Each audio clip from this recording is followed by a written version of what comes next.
humans, Haven, everything here. Mine.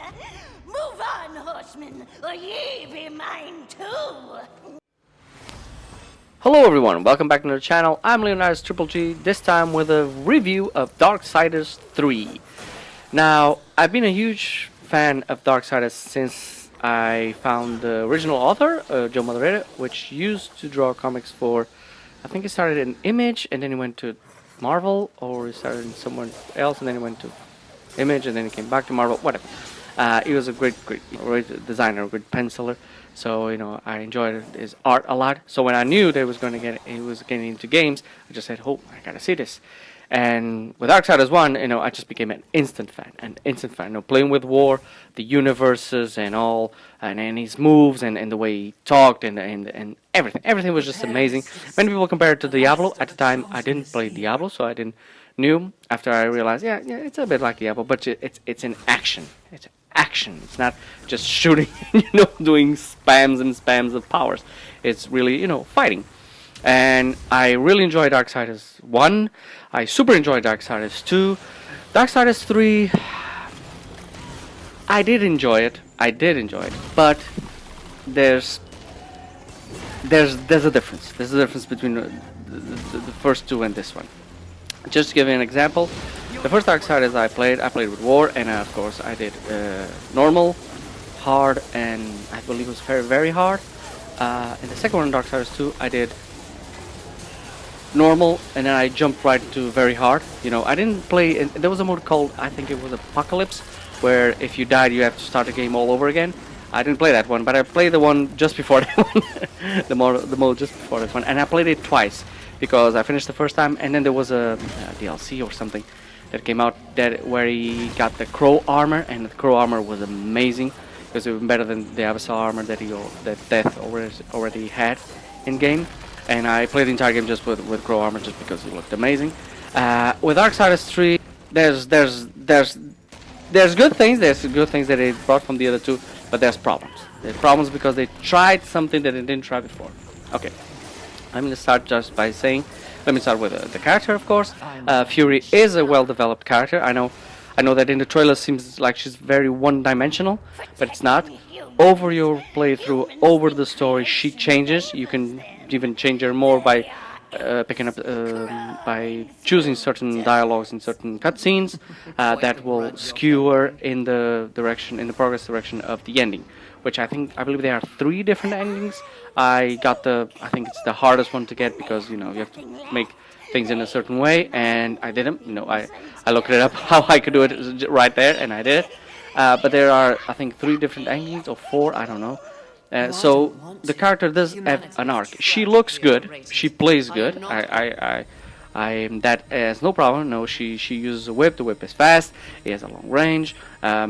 You can do multiple combos like in the previous one. You have her grip, which she can use to swing to different platforms. She doesn't have properly scaling, like you know, scaling walls and something like that, and jumping from one column to the other like that did. No, she's not that agile at that level, but she does have things that complement that. As the universe follows the previous 2. I think this one is a bit different because it's all set just on Earth. You know, in the previous and in the first one, I think War went to heaven, and in Darksiders 2, Death went to heaven and hell. In this one, you pretty much stay just on Earth. You know. The game is, in that way, is a little bit shorter than the other 2, but it also compensates a little bit because while the other ones were very horizontal, this one has a lot of verticality. You know, there's things in levels that are designed to have, you know, 3 levels of play. You know, you're in one level, then you get into a tunnel, then you go up, and then you go down, and all that.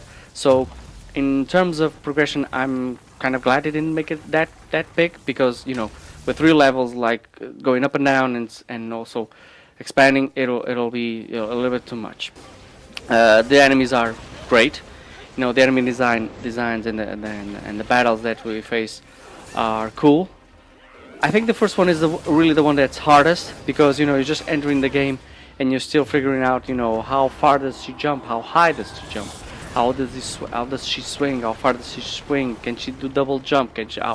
What's the correct height to grab a platform? And so in the first boss, you enter. I think you fight it like 5 minutes into the game, and it can be good and bad. It can be good for people who are interested in completing the game to realize, her limitations. It can be bad because if you get hammered a lot, you go like, man, if the game is gonna be like this the entire time, I'm not doing it. But I wanted to play the game. I figured out how it was, and I managed to do it. I spoke about the character. I spoke about the world. I spoke about the enemies, and this is where you start to have a little bit of a problem. Which is not the enemies per se. There's enemies that there's a thing that happens like in Happens 4 where you have like 20 enemies around you. You can just slap them all with a whip or with the other weapons that she wins, and that's cool. The thing is, there are some enemies that are extremely powerful, and these enemies are not like in special rooms or you have some of them are. Some of them are in special rooms that you fight one-on-one, or some of them appear in like a hallway and they're just there one alone. But most of them appear on the map with the other minions, and if you start to fighting them like that, you lose because they can one shot or two shot you instantly. Now I found out this early in the game. I was playing in balanced, as a normal mode, and I got to a point where I met one of these guys, and I kept losing because, minions around, and I was trying to focus on him, but the other guys were hitting me, or I was trying to clear the other guys, and that guy was hitting me, and I couldn't see him.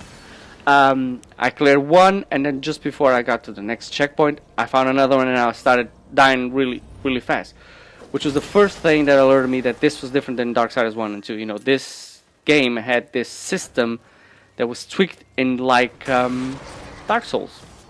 In Dark Souls and Soulsborns, you get these enemies that can one-shot you anytime, so you need to be careful fighting them.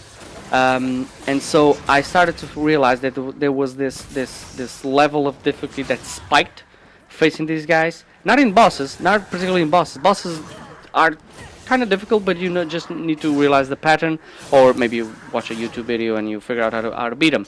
These guys don't. These guys come down to, and this is where the problem starts, the combat mechanics. The combat mechanics this time, they decided to make it a dodge variable. I read the walkthrough and the playthrough of Darksiders made by the company Gunfire Games, and they said they wanted her to be different. They wanted it not to be, not like agile and powerful like death or powerful like war. They wanted to be like a magician. And so they rely a lot of her strength on arcane. Her arcane is when she dodges, she does a perfect dodge, there's a slow time, and she can counter, and that counter does like 3 times more damage or 4 or 5 times more damage. The problem is, this is not a viable solution for this. This is not a viable game mode in Darksiders. In my opinion, this was developed late in the game. It was implemented rushly. And then they said, okay, you just put a couple of minions here, and she uses this, and she kills it. And it doesn't work like that. The dodge mechanics is bad to say the least. I mean, okay, if you have minions, you are already described the problem. You're trying to focus on one, there's other guys beating you up, and you have to take care of everybody, the minions around you, and then still focus on the really powerful enemy in front, and you get hammered a lot. And then if you have him one-on-one, the camera doesn't help. Many times there's a visual cue. There's a light that comes up from the character to the weapon or to the arm before he attacks. But for instance, if you're using lightning or if you're using fire, this obscures the character, and so you can't see that. If that doesn't happen, then the camera sometimes positions yourself right in the back of you, between you and the target. And Fury completely obscures that view. So you're maybe hitting, and all of a sudden you see your health bar drop like a half. And that's really frustrating. That was the worst experience that I had in the game. Fighting these guys with this type of ability, with this type of mechanic that they heavily designed the game for, or late in the game, I don't know, made the enjoyment of the game, really not as fun as the previous two. You know, the previous two, I played normal. I got everything I wanted. I got I made my weapon more powerful. I made my armor more powerful. The second playthrough, I can go directly to hard because I was just, I was a horseman. I was the apocalypse upon these guys. I was shredding them left and right. With Darksiders 3, I played the first one in story mode, and even there I died a lot. And then I tried, okay, I'm going to get every artifact. I'm going to build up my weapons up to level, I think max is 10. And then I'm going to go try an apocalyptic to win the trophy. And I'm having a real problem completing the game. Or even having the disposition to play it again, because I get these spikes, I get these walls built in front of me. I'm going fine, I'm going to this, I'm going to that. The puzzles, some puzzles are also kind of cryptic. At least one time I had to look it up on the internet just how it was done, because it can't be done like this. It's just the window that you have of time or of precision is very, very small. And no, they said no. This is how you have to do it. And once I did it, you can follow through. But just sometimes that little spike becomes a bump in the road. You're doing this. Okay, I gotta kill this guy, and I gotta grab this, and I gotta take care of this, and I gotta do this jump, puzzle, jump, puzzle, jump. God damn it! I'm not doing this again. So yeah, I'm not having the same fun I had in the previous two, and I'm finding it more like a task or a chore to try and do it in higher difficulty levels. So in that sense, I think they made a mistake. I read, like I said before, I read the playthrough. Some of the developers said you should, try to build your arcane and be really good at dodging, which, like I said before, doesn't solve the problem, because it might solve the problem in some bosses or in some enemies in particular areas, but in the majority of the game, it doesn't. You build up strength and health, and you can only build up armor above balance. And I would expect that if I build up my armor and my health, an enemy that maybe one-shot me now wouldn't. It would take a little less. I would take less damage. But no, what happens is these enemies were designed to, when you get to this enemy and he strikes you, you will take 50% of your health, or 25% of your health. Dodging is a mechanic that works on some but not on others, because some of them do one strike, some of them do multiple strikes, some of them do multiple strikes in a swinging maneuver. So even if you jump to the side to try and hit him from the back or something, they will turn and hit you again. And you might be thinking, this is the same enemy I fought before. Why is he doing this different? Well, he's doing this different because they made it do it different. And there's also little things that in the previous one made sense to do and not in this one. For instance, ice weapons do not do more damage to lava enemies, which I think they should. I mean, if you're using ice against fire, it should do more damage than just using fire against fire, or normal weapons against fire.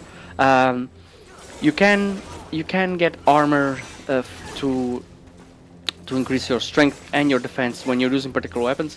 But the problem is when you switch to the weapons, which is our hollows, in this sense are hollows that you have, and when you change hollow, you automatically change the weapon, but you don't change the armor. You have to manually change the armor every time you choose a different hollow, which is it's not a good game design. Also, some enemies use shields. They either use shields with their sword or proper shields. And you do have a force hollow, which is a mallet that I thought was, I'm just going to hit them until it breaks their guard, it breaks their shield, or it breaks their weapon. But that doesn't happen. I use my mallet, I start striking turns and thinking, well, I'm going to destroy his shield and then I can, make an opening and kill him. But it doesn't happen. I hit him and there's nothing. So, I'm forced to do what everybody apparently did, which is use the electric aloe, which fires tornadoes of lightning that strike him.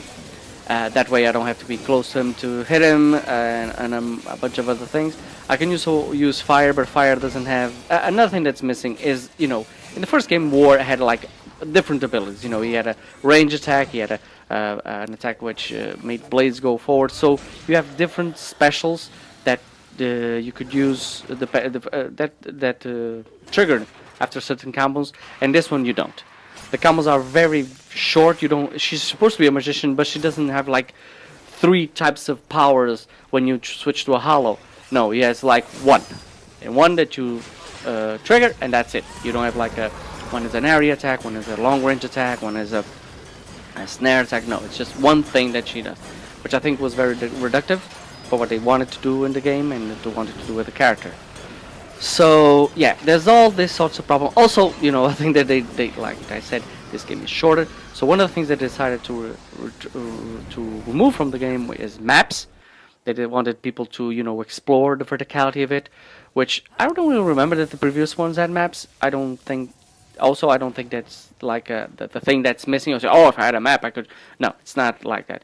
It would be nice to have a map, you know, just to at the end, you know, see the locations or see the areas that you haven't explored. That would be good in that sense. But overall, it's not that necessary. And what I thought they should have is a part to play with Rampage, which is a horse. You know, in the previous ones, 1 and 2, you had the horse. You know, you had like 1 area or 2 areas that were big enough to ride the horse and fight enemies and all that. In this one, I think they wanted to do it. Because there's an area which is very big that has a tornado, and I thought maybe you know, they wanted to put the horse Rampage there so you could fight the tornado or the monster inside a tornado. But then, you know, maybe time constraints, maybe some other things. You didn't. They put a little area, and to defeat that boss in the tornado, you have to use a gimmick. You don't have to actually kill him, even at all in the game. You can just do it. You can completely finish the game without doing it. But if you want to finish that boss, there's a gimmick that you can do to destroy, and you don't even see it. You only see the tornado. So overall, and because I played the previous 2, unlike, you know, other reviewers like SkillUp, I can honestly say that this is not as good as the previous 2. Especially not as good as Darksiders 2, because Darksiders 2 really upped the bar a lot, and this one lowered it. Not only lowered it, but, you know, sprinkled it with I don't know, stuff that we don't know. It's like the first one was chocolate cake, the second one was chocolate cake with a vanilla interior and vanilla on top, and this one is a chocolate cake with, I don't know, peanuts in it or almonds or something, and you go like, you know, some people might like it, but most who try the ones before, nah, not really. I can't say I was disappointed. I wasn't like disappointed. I was like more, I was more like underwhelmed by it, you know. Instead of being over, it's like, really, they did this? Still, all in all, it is a good game. If you haven't played the previous one, I suggest you at least try this one. If you're coming from Dark Souls and games like that, this will look a lot easier. If you come from Darksiders 1 and 2, this will present a difficulty curve that is not a difficulty curve, but spikes in difficulty that you are not as accustomed to. I can tell that. While the previous ones had like a linear progression, this one is more flat. There's no real difficulty increase, but it's flat, and then it has spikes of difficulty. Either be the enemies that I talked about, or up one particular boss like Gluttony. I hate Gluttony. Gluttony can go, you know. But overall, it's a good game. It is a good game. I think everyone should try out. If you haven't, do so. It's I think it was on PS Plus a couple of months ago. So yeah. Now what I'm really looking forward is Darksiders 4, because in this installment we see the 4 of them together. We see Strife, and there's like this thing that leaves that cooking, you know, that left something there cooking for a 4th. Now I really hope they do a 4th like they did the previous 2, more like the previous 2, and something, you know, studied, something really thought out. They include 4 and they include co-op, either network co-op or couch co-op or something. That's what I'm hoping for. That's what I'm hoping. And if you're a fan, you will have to play this one. You have to play this one. You have to. You have to. So that's my review, people. I hope you enjoyed it. If you do, please like and subscribe. And as always, have a great game, guys.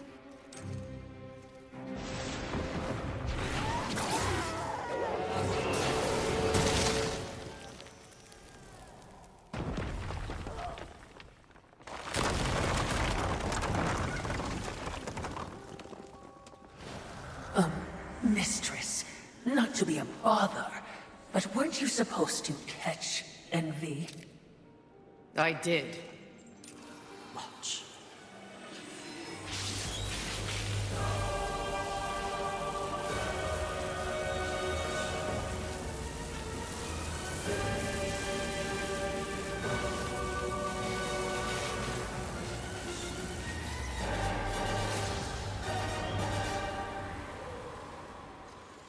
This talisman. It's a vessel. Envy used it to hold energies from the rest of the Seven. It will make a fitting prison for the others once their physical forms have been broken. If I may, there is a sort of hum emanating from the talisman. That glow. Will indicate when one of the Seven is nearby. I know. So wise. You are all that the Council promised, Mistress. I'm beginning to enjoy the sound of your voice, Watcher.